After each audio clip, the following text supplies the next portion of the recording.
So what's going on, guys? I'm bringing another video where I talk about all the interesting things to me in the world of technology, and there's a lot of things going on in technology this week. Starting off with Adobe Premiere Pro CC. This is the new version of Premiere Pro.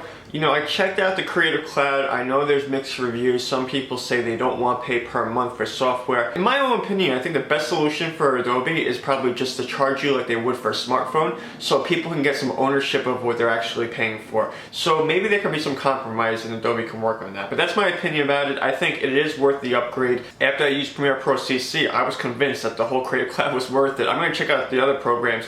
And you can always go to Adobe, download a free trial of one of the programs, try it out for yourself, and it might convince you to upgrade and use their software and pay per month. So continuing on, I want to talk about Samsung. I contacted Samsung about the Ativ Book 9 Plus. I mentioned this in another video where I was thinking about buying one of these laptops. The problem is the first two versions of these laptops have 4 gigabytes of RAM. They're telling me that these are the two versions and you can't upgrade the RAM, but Samsung is going to create another version of one of these laptops, I guess before the end of the year, and it'll have the capability of holding more RAM and storage. I'm going to check back with Samsung because sometimes you get customer service people that give you different answers. I want to know for sure, as soon as the two laptops are released by the end of this month, I want to know that it doesn't have the capability of having 8 gigabytes of RAM. Because I would say if you guys are thinking about buying a laptop like this, you don't want 4 gigabytes of RAM. When you're multitasking on the computer, you need the RAM there. So I think 4 gigabytes is not enough. Now, speaking of technology, we talk about another company, that's Microsoft. Apparently they're going to get a new CEO because their CEO they have now is going to retire.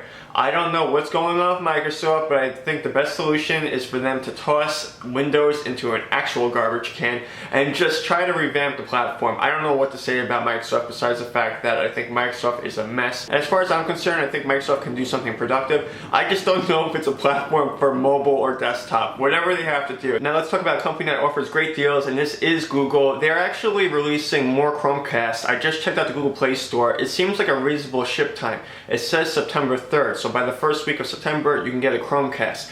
Best Buy and Amazon, they're not showing any realistic shipping dates. I know Amazon changed it to 2 to 3 months. Best Buy doesn't even show a shipping date. So as far as I know, Google Play Store is the place where you can get your Chromecast the fastest. So check that out. I'll put a link in the description to that. And by the way, I also want to talk about Apple. No, I'm not going to be trashing Apple in this video. This is going to be the one video where I have nothing negative to say about Apple. But I heard they're creating a new iPhone. I guess it's going to be called the iPhone 5S. There's a lot of rumors out there. I'm sorry, let me just take this for a minute. Hello? Hey man, what's going on? I'm actually doing a video on YouTube. I'm about to talk about the new iPhone. Oh yeah, really? Well, Apple sucks. What? Well, I tried. I mean, I didn't want to include something negative about Apple, but that's what happens. So anyways, I hope you guys enjoyed this video. If you liked it, give it a thumbs up. And also, if you want to sound off, post a comment down below, and I'll see you guys later. Cheers.